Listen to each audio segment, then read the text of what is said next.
الحمد لله الحمد لله رب العالمين والعاقبة للمتقين والصلاة والسلام على سيد الأنبياء والمرسلين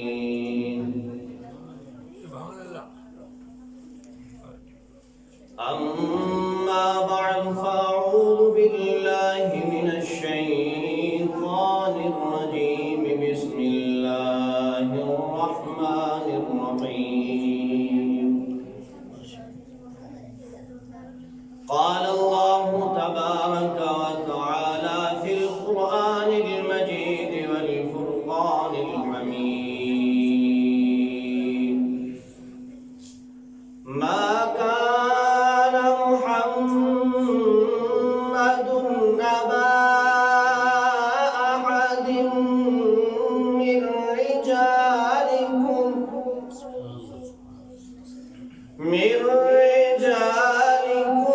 ولكن رسول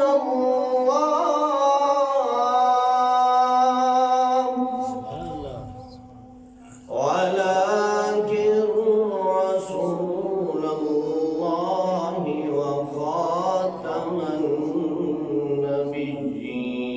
النبيين وكان الله بكل شيء عليما وقال النبي صلى الله عليه وسلم أنا خاتم النبيين لا نبي بعدي أو كما قال عليه الصلاة والسلام اللهم صل على محمد وعلى آل محمد كما صليت على إبراهيم وعلى آل إبراهيم إنك حميد مجيد اللهم بارك على محمد وعلى آل محمد كما باركت على إبراهيم وعلى آل إبراهيم إنك حميد مجيد نام محمد سے دلوں کو سرور ملتا ہے نام محمد سے دلوں کو سرور ملتا ہے نگاہ فکر کو تازہ شعور ملتا ہے نصیب کیسا بھی ہو واسطہ احمد کا دیں گے نصیب کیسا بھی ہو وسیلہ محمد کا دیں گے خدا سے جو بھی مانگے ضرور ملتا ہے میرے نہایت واجب الاحترام حضرات علماء کرام اور مسلک اہل سنت والجماعت سے تعلق رکھنے والے سنی نوجوان بھائیوں اور بزرگوں آپ کے اس علاقہ میں آج پہلی مرتبہ ہمارے محترم مشفق و محسن حضرت مولانا عبدالخالق صاحب کے توسط سے آنے کا شرف حاصل ہو رہا ہے دعا ہے اللہ رب العزت حق سچ کہنے کی توفیق عطا فرمائے اور اللہ رب العزت ہم سب کے یہاں بیٹھنے کو اپنے بارگاہ کے اندر قبول و مقبول فرمائے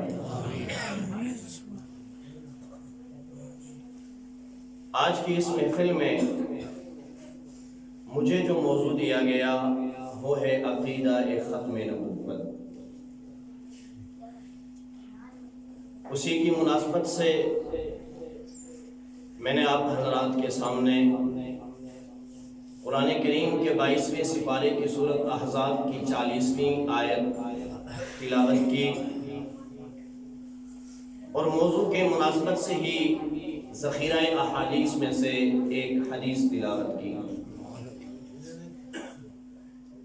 آج کی اس گفتگو میں دو باتیں کر کے میں اجازت چاہوں گا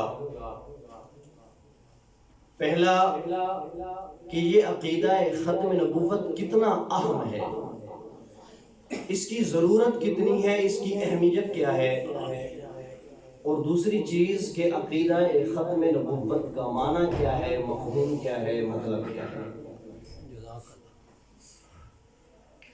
عقیدہ ختم نبوت اسلام میں اتنی ہی اہمیت کا حامل ہے جتنا انسان کے جسم کے اندر دل اہمیت رکھتا ہے۔ انسان کے جسم کا ہر عضو اہمیت کا حامل ہے، لیکن پورے جسم میں سب سے زیادہ اہمیت انسان کے جسم کے اندر وہ دل کو حاصل ہے۔ کیوں؟ ہاتھ کٹ جائے انسان زندہ رہتا ہے، پاؤں کٹ جائے انسان زندہ رہتا ہے، کان کٹ جائے انسان پھر بھی زندہ رہتا ہے، آنکھ نکل جائے، دانت ٹوٹ جائے، ہونٹ پھٹ جائے، کوئی بھی عضو ٹوٹ جائے انسان زندہ رہتا ہے۔ لیکن اگر دل خراب ہو جائے، دل کام کرنا چھوڑ دے، انسان کی زندگی ناممکن بن جایا کرتی ہے۔ عقیدہ ختم نبوت بعینہا یہی اہمیت کا حامل ہے۔ انسان کتنے ہی زیادہ اعمال کر لے، لیکن اگر اس عقیدے کے اندر تھوڑی سی خرابی آ گئی، تھوڑی سی کمزوری آ گئی، تو انسان کی ساری زندگی کے اعمال بھی ضائع ہو جاتے ہیں اور انسان دائرہ اسلام سے نکل کر کفر میں داخل ہو جاتا ہے۔ دل بند ہو، جتنا ہی تندرست ہو، جتنا ہی صحت مند ہو، اگر دل نے کام کرنا چھوڑ دیا، دل خراب ہو گیا، انسان کی زندگی ختم ہو جاتی ہے۔ اسی طرح انسان جتنے ہی اعمال کر لے، کتنا ہی نیک ہو، کتنا ہی اللہ اللہ کرنے والا ہو، اگر عقیدہ ختم نبوت کے اندر تھوڑی سی کمزوری آ گئی، خراب ہو گیا، تو انسان کا اسلام بھی ختم ہو جاتا ہے۔ عقیدہ ختم نبوت کی اہمیت یہ وہ عقیدہ ہے کہ اللہ تبارک و تعالی نے قرآن کریم کے اندر تقریباً 100 آیات کے اندر اس عقیدے کو بیان کیا۔ نبی کریم صلی اللہ علیہ وسلم نے تقریباً 210 احادیث کے اندر اس عقیدے کو بیان کیا۔ عقیدہ ختم نبوت یہ وہ اہم عقیدہ ہے۔ متکلمین نے اس کی بہت ساری اہمیتیں بیان کی ہیں، ان میں ایک اہمیت یہ بیان کی کہ عقیدہ ختم نبوت اتنا اہم ہے کہ جس طرح اسلامی عقائد میں عقیدہ توحید ایک ایسا عقیدہ ہے کہ کوئی بندہ اگر کہے کہ میں اللہ کو مانتا ہوں، اللہ کو سب سے بڑا بھی مانتا ہوں، اللہ کو سب سے افضل بھی مانتا ہوں، لیکن اللہ کو اکیلا نہیں مانتا بلکہ معبود کہیں مانتا ہوں، علماء نے لکھا ہے ایسا شخص دائرہ اسلام سے خارج ہو جائے گا، کافر ہو جائے گا۔ کیوں؟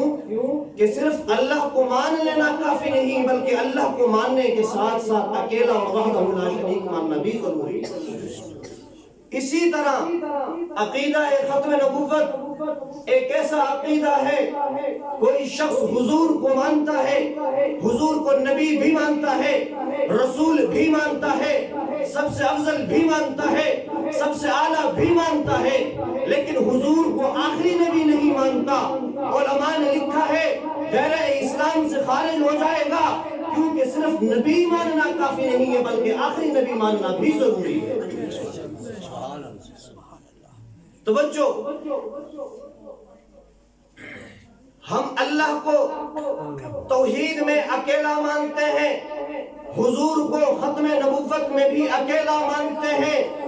کوئی اللہ کو مانے اکیلا نہ مانے ایمان معتبر نہیں، کوئی حضور کو مانے آخری نہ مانے ایمان معتبر نہیں۔ مومن ہونے کے لیے اللہ کو ماننے کے ساتھ ساتھ اکیلا بھی ماننا ضروری، مومن ہونے کے لیے حضور کو نبی ماننے کے ساتھ ساتھ آخری نبی ماننا بھی ضروری ہے۔ یہ وہ اہم عقیدہ ہے. اگر آپ صحابہ کی زندگیوں کو اٹھا کر دیکھ لیں، صحابہ کرام نے حضور کے ساتھ جو جنگیں کی ہیں ان کو اٹھا کے دیکھ لیں، حضور کی زندگی میں تمام غزوات میں شہید ہونے والے صحابہ تقریباً 300 کے قریب ہیں. تقریباً 29 کے قریب غزوات ہوئے، ان تمام میں شہید ہونے والے تقریباً 300. لیکن جب حضور کے جانے کے بعد جنگ یمامہ ہوئی، مسیلمہ کذاب نے نبوت کا دعویٰ کیا، حضور کے ختم نبوت کی بات آئی، دور صدیقی چل رہا تھا، صحابہ جمع ہوئے، جنگ کے میدان میں پہنچے، جنگ شروع ہوئی. جب بات ختم نبوت کی آ گئی، جب بات ختم نبوت کی آئی تو ایک جنگ کے اندر تقریباً 1200 صحابہ شہید ہو گئے. 700 حفاظ صحابہ اس جنگ کے اندر شہید ہوئے. مقصد کیا تھا؟ بات کیا تھی؟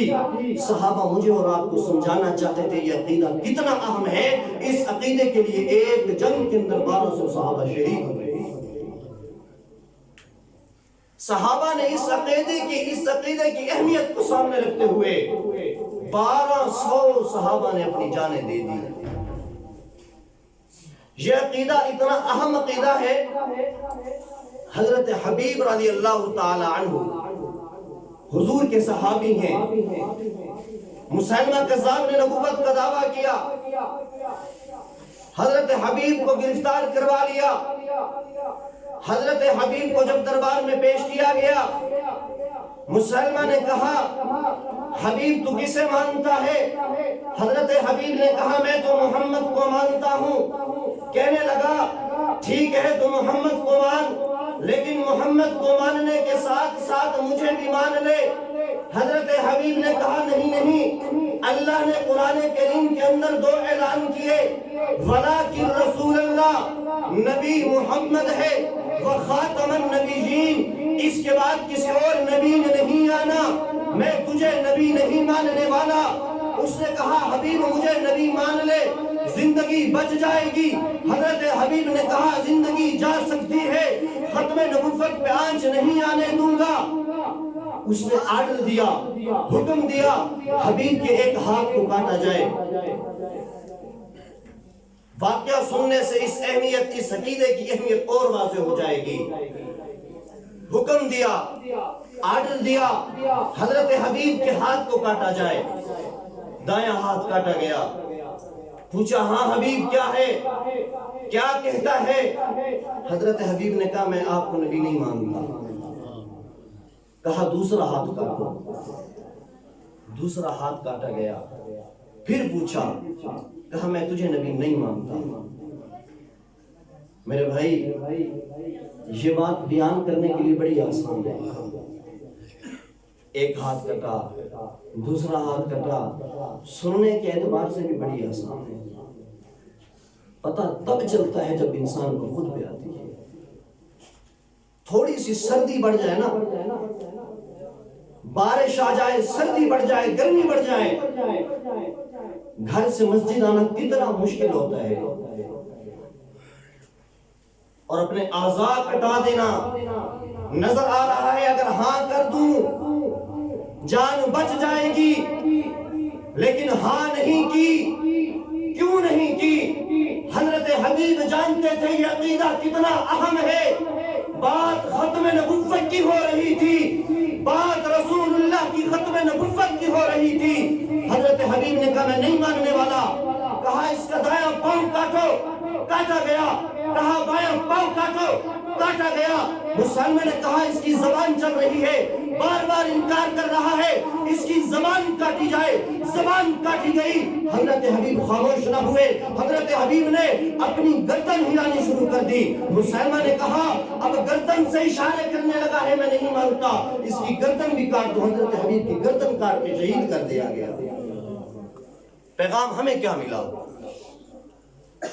حضرت حبیب اپنی شہادت سے ہمیں کیا پیغام دے رہے ہیں؟ ہمیں کیا میسج دے رہے ہیں؟ کہ جسم کے ٹکڑے تو کروائے جا سکتے ہیں، لیکن حضور کی ختم نبوت پہ آنچ نہیں آنے دی. بات چلتی چلتی مدینے میں پہنچے.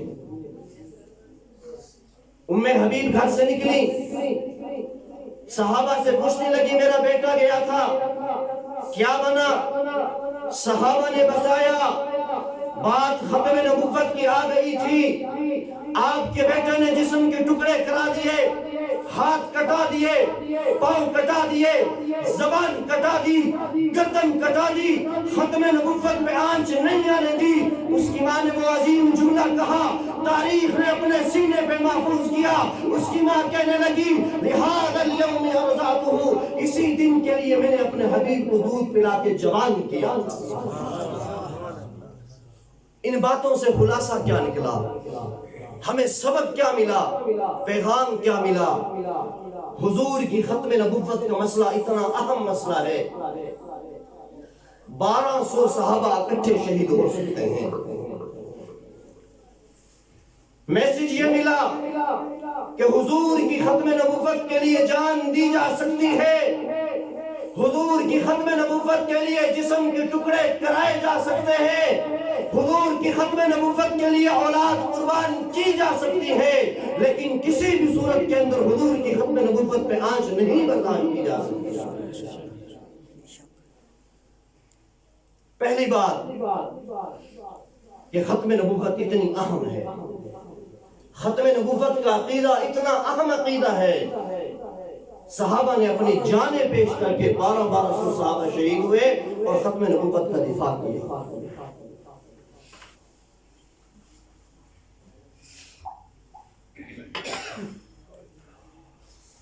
دوسری چیز، ختم نبوت کہتے کسے ہیں؟ ختم نبوت کا معنی کیا ہے؟ لیکن اس کے ساتھ ساتھ آج میرے اور آپ کے لیے سوچنے کی بات ہے، اتنا اہم عقیدہ، اتنی اہمیت کا حامل عقیدہ، صحابہ نے جانیں دے دی، ٹکڑے کرا دیے، اس عقیدے پہ میری اور آپ کی تیاری کتنی ہے؟ میں یقین سے کہہ سکتا ہوں اگر آج ہم میں سے، علماء کی بات نہیں کر رہا، علماء کی بات نہیں کر رہا، میں عوام کی بات کر رہا ہوں، اپنے اور آپ کی بات کر رہا ہوں، اگر آج ہم میں سے کسی ایک آدمی کا مقابلہ ہو جائے، سامنا ہو جائے کسی قادیانی سے، یقین جانے ہم اس کے سامنے نہیں بول سکتے. صحابہ نے عقیدے کو محفوظ کیا جانے دے کر، جسم کے ٹکڑے کرا کے. آج میں نے اور آپ نے اس عقیدے کو کتنا محفوظ کیا؟ ہم نے اس عقیدے کو کتنا پڑھا؟ ہم نے اس عقیدے کو کتنا سمجھا؟ سوچنے کی بات ہے، سمجھنے کی بات ہے، اتنے اہم عقیدے پہ ہماری کتنی تیاری ہے. ہم کون ہیں؟ ہر کلمہ وہ حضور کا سپاہی ہے، ہر کلمہ وہ حضور کی ختم نبوت کے تحفظ کے لیے سپاہی ہے. قرآن کریم کی آیت ہے جو میں نے تلاوت کی، ما کان محمد ابا احد من رجالکم ولیکن رسول اللہ وخاتم النبیین، کہ اللہ تبارک و تعالی نے حضور کو اولاد عطا کی، پھر اولاد واپس لے لی، نرینہ اولاد عطا کی، پھر واپس لے لی. مشرکین مکہ باتیں کرنے لگے، لطیفے کسنے لگے، تبصرے کرنے لگے کہ یہ محمد باتیں تو بڑی بڑی کرتا ہے، یہ تو باتیں تو بڑی بڑی کرتا ہے، لیکن اس کی تو نرینہ اولاد ہی نہیں ہے. محمد کہتا تو یہ ہے کہ میرے دین نے پوری دنیا پہ غالب ہونا ہے، محمد کہتا تو یہ ہے یہ دین کچے پکے گھر میں داخل ہو کر رہے گا، لیکن اس کی نرینہ اولاد نہیں ہے. باپ مر جائے مشن اولاد سنبھالا کرتی ہے، باپ مر جائے کاز اولاد سنبھالا کرتی ہے، باپ کے مرنے کے بعد باپ کے نام کو اولاد چلایا کرتی ہے. محمد کی اولاد نہیں ہے، محمد کے مشن کو کون چلائے گا، اس کے کاز کو کون چلائے گا؟ یہ بات مشرکین مکہ کر رہے تھے.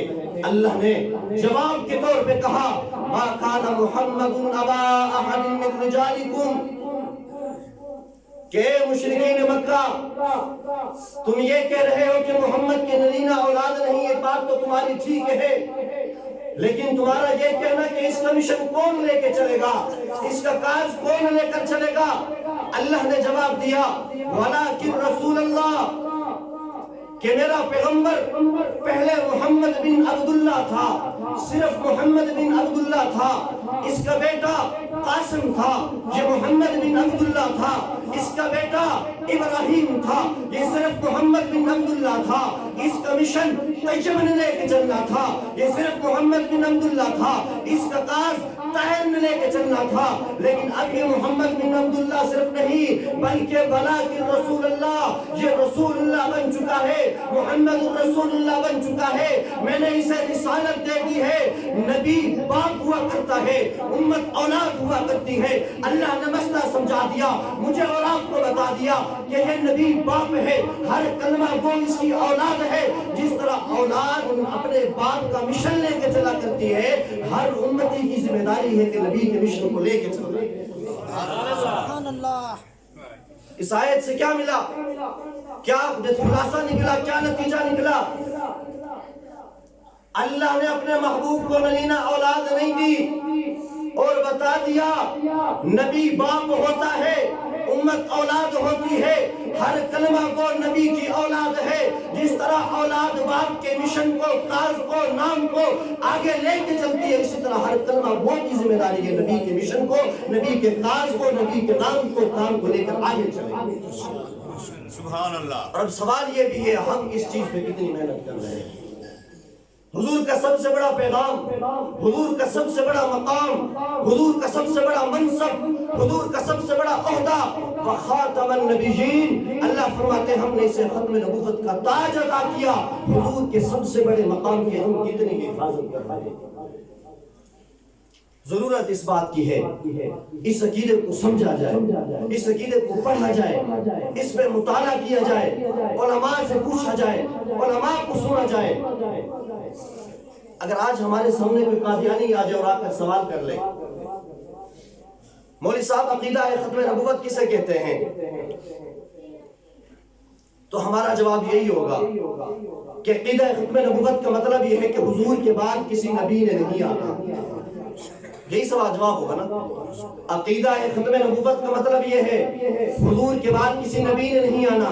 وہ فوراً اعتراض کر دے گا کہ بھائی حضرت عیسیٰ علیہ السلام نے حضور کے بعد آنا ہے، لہذا تمہاری تعریف ٹھیک نہیں۔ اگر حضرت عیسیٰ کے آنے سے نبی کی ختم نبوت پہ اثر نہیں پڑتا تو مرزا قادیانی کے آنے سے کیسے اثر پڑتا ہے؟ اب یہ دیکھیں آپ نے تعریف کی، اس پر قادیانی نے اعتراض کر دیا ہے، اب ہمارے پاس سوال نہیں ہوگا، ہم پریشان ہو جائیں گے۔ آج فتنے کا دور ہے، آج میڈیا کا دور ہے، ہم میں سے ہر دوسرا شخص میڈیا سے وابستہ ہے، اور ہر شخص کے فیس بک پہ، ٹویٹر پہ، واٹس ایپ پہ ہزاروں میں دوست ہیں، فرینڈ ہیں، ہمیں نہیں پتا ہماری فرینڈ لسٹ میں کتنے قادیانی ہیں۔ اس نے ہم سے صرف چھوٹا سا سوال کرنا ہے، ہم اس کے سوال میں پھنس جائیں گے، پھر ہمیں شرمندگی ہوگی۔ تو یاد رکھیں آج کی میں نے دوسری بات جو کرنی تھی وہ یہ تھی کہ ختم نبوت کا معنی کیا ہے، ختم نبوت کا مفہوم کیا ہے۔ میرے عزیزوں تعریف وہ کرنی چاہیے، مفہوم وہ بیان کرنا چاہیے کہ اگر سوال کرنے والا قادیانی ہو تو اس کے منہ پہ مہر لگ جائے، خاموش ہو جائے، اس کے بعد اس کے منہ کے اندر زبان باقی نہ رہے۔ میں نے جو اپنے اساتذہ سے تعریف پڑھی میں وہ آپ کو بتاتا ہوں، ذہنوں میں رکھیں، کبھی کوئی سوال کر سکتا ہے، تعریف وہ کریں جو مضبوط ہو، جس پہ اعتراض نہ آئے۔ کیوں؟ آپ عام تعریف کریں گے، اعتراض آئے گا، آپ عالم نہیں ہیں، پھنس جائیں گے۔ عالم تو اعتراض کا جواب دے گا، آپ نے پریشان ہو جانا ہے۔ تعریف یہ کریں ختم نبوت کا مطلب کیا ہے، ختم نبوت کا معنی کیا ہے، اس کی تعریف یہ کریں۔ ختم نبوت کا معنی یہ ہے کہ حضور کے بعد کسی نئے نبی نے نہیں آنا۔ پہلے کیا کہا تھا؟ کسی نبی نے نہیں آنا، اس پہ اعتراض ہو جائے گا، حضرت عیسیٰ نے آنا ہے۔ آپ تعریف کریں حضور کے بعد کسی نئے نبی نے نہیں آنا۔ اب قادیانی سوال نہیں کر سکے گا، اعتراض نہیں کر سکے گا۔ کیوں؟ اگر حضرت عیسیٰ آئیں گے وہ نئے تو نہیں گے، تو وہ تو پرانے ہیں۔ اگر نئی کی بات کرے گا، مرزے کی بات کرے گا، تو وہ مرزا تو نیا نبی ہے، ختم نبوت کے خلاف ہے یہ بات۔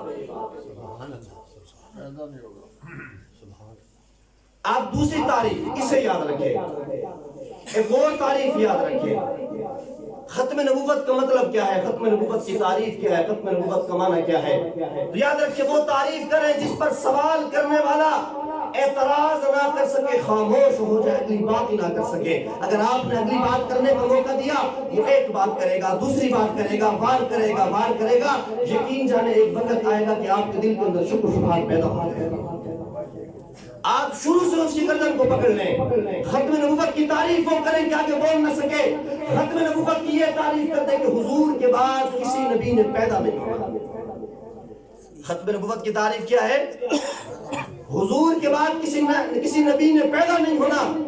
حضرت عیسیٰ اگر آئیں گے وہ پیدا تو نہیں ہوں گے، وہ تو آسمانوں سے آئیں گے۔ اب بات رہ جائے گی مرزا قادیانی کی، اگر وہ مرزا قادیانی کو لے کر آئے گا یہ ختم نبوت کے خلاف ہے، وہ خاموش ہو جائے گا۔ اور یاد رکھیں قادیانی اس سے بڑھ کر بھی آگے بات کرتے ہیں، اس سے بڑھ کر بھی ہمارے بھائیوں کو پھنسانے کی کوشش کرتے ہیں۔ حضور کا سپاہی ہونے کے ناطے ہمارا حق بنتا ہے ہم ان چیزوں کو یاد رکھیں۔ ہمیں یاد ہونی چاہیے کہیں پر مقابلہ ہو سکتا ہے۔ ہم اگر سپاہی ہیں، سپاہی لڑائی کے میدان میں، مقابلے کے میدان میں یہ نہیں کہا کرتا میں گھر جاؤں گا، گھر سے اسلحہ لے کر آؤں گا پھر مقابلہ کروں گا، بلکہ کہا کرتا ہے کہ میں ہر وقت تیار ہوں، آؤ مجھ سے مقابلہ کرو۔ ہمیں بھی نبی کا سپاہی بننا چاہیے اور ہر وقت مقابلے کے لیے تیار رہنا چاہیے۔ قادیانی ہمارے مسلمان بھائیوں کو پریشان کرنے کے لیے ایک اور وار کر دیتے ہیں۔ جب ان سے اس موضوع پہ بات کی جائے تو اس عقیدے کی اہمیت کو کم کرنے کے لیے، اس عقیدے کی اہمیت اور ضرورت کو کم کرنے کے لیے وہ کہتے ہیں یار آپ ہر وقت ختم نبوت کے تو کیا ختم نبوت کا سوال قبر میں ہونا ہے؟ قبر میں جو اس کا سوال نہیں ہے پھر کیا ضرورت ہے ہر وقت ختم نبوت کا سوال ہونا ہے؟ وہ آپ سے یہ کہے گا۔ اب اگلا آدمی پریشان ہو جائے گا، ہاں یار بات تو ٹھیک ہے، ختم نبوت کا قبر میں تو سوال ہونا نہیں ہے، سوال تین تو اہم ہے، ہمیں ان کی تیاری کرنی چاہیے، ہم ختم نبوت کے پیچھے پڑے رہے جس کا سوال ہی نہیں ہونا۔ ایک شخص مجھ سے کہنے لگا مولوی صاحب ختم نبوت جو آپ ہر وقت کرتے رہتے ہیں کیا ختم نبوت کے قبر میں سوال ہونا ہے؟ میں نے کہا آپ کے کتنے بچے ہیں؟ کہنے لگا 5۔ میں نے کہا قبر میں سوال ہونا ہے؟ جب قبر میں سوال نہیں ہونا 5 بچوں کی کیا ضرورت ہے؟ شادی کیوں کی قبر میں سوال نہیں ہونا؟ کرتے کیا ہو؟ لیکچرار ہو۔ میں نے کہا کیوں لیکچرار ہو؟ قبر میں سوال ہونا ہے؟ کہتا ہاں مولوی صاحب رزق حلال کا تو سوال ہوگا۔ میں نے کہا رسول اللہ کا تو سوال ہوگا، وہی خاتم النبیین ہے۔ جب رسول اللہ کا سوال ہو گیا من نبی یہ ختم نبوت کا بھی سوال ہے۔ تو ہمارے دوستوں کو اس طرح بھی پریشان کیا جاتا ہے کہ ختم نبوت کے قبر میں تو سوال نہیں ہونا، تو آپ بھی سوال کر سکتے ہیں کہ تو نے شادی کیوں کی، تو کھاتا کیوں ہے، تو پیتا کیوں ہے؟ کیا قبر کے اندر سوال ہوگا تو کتنے کھایا کرتے تھے، کتنا پیا کرتا تھا؟ اس کے بعد جب بات نہ بنے پھر ایک اور بار بھی ہمارے مسلمانوں پر کیا جاتا ہے کہ مولوی صاحب لڑنے کی ضرورت نہیں، جھگڑنے کی ضرورت نہیں، آپ کو اگر میری بات اچھی نہیں لگ رہی آپ ایسے کریں استخارہ کر لیں، استخارہ کر لیں، اللہ سے مشورہ کر لیں۔ اب ایک اعتبار سے انسان سمجھتا ہے یار اس کی بات تو ٹھیک ہے، یہ مجھے دین سے ہٹا نہیں رہا بلکہ دین کے ساتھ ملا رہا ہے۔ استخارہ کیا ہوتا ہے؟ اللہ کی ذات سے مشورہ ہوتا ہے نا، تو وہ یہ بار استعمال کرتا ہے کہ بھئی آپ استخارہ کر لیں، آپ اللہ سے مشورہ کر لیں۔ ایک شخص مجھے کہنے لگا مولوی صاحب اتنا گرم ہونے کی ضرورت نہیں ہے، آپ اللہ سے استخارہ کر لیں، جو بات آ جائے ویسے کر لینا، اگر استخارے کے اندر آ جائے مرزا نبی ہے تو مرزا نبی مان لینا، کیا ہوتا ہے؟ میں نے اسے کہا کہ میں حضور کے نبی ہونے پر استخارہ کیوں کروں؟ تو مجھے استخارے کا کہہ رہا ہے، کیا تو نے اپنے باپ کے باپ ہونے کا استخارہ کیا تھا؟ یہ حقیقی تیرا باپ ہے، تیرا باپ نہیں ہے۔ کہنے لگا میرے باپ نے کہا تھا میں تیرا باپ ہوں، میں نے اعتماد کر لیا۔ میری ماں نے مجھے کہا تیرا یہ باپ ہے، میں نے اعتماد کر لیا۔ میں نے کہا تو باپ کی بات پہ اعتماد کر کے استخارہ نہیں کرنا چاہتا، تو ماں کی بات پہ اعتماد کر کے استخارہ نہیں کرنا چاہتا، خدا کی قسم ہمیں حضور صلی اللہ علیہ وسلم پر ہزاروں ماؤں سے زیادہ اعتماد ہے، ہمیں کسی استخارے کی ضرورت نہیں ہے۔ ہم حضور کو آخری نبی مان چکے، اب کسی استخارے کی ضرورت نہیں۔ اگر میں باپ کے باپ ہونے پہ استخارہ نہیں کرتا، ماں پہ اعتماد کر لیتا ہوں، باپ پہ اعتماد کر لیتا ہوں، تو مجھے یہ بھی حق نہیں کہ ہم رسول اللہ کے نبی ہونے پر استخارہ کرتے پھریں۔ اگر نبی ہونے پر استخارہ کرنا ہے تو پہلے حق بنتا ہے ہر شخص اپنے باپ کے باپ ہونے پر استخارہ کرے۔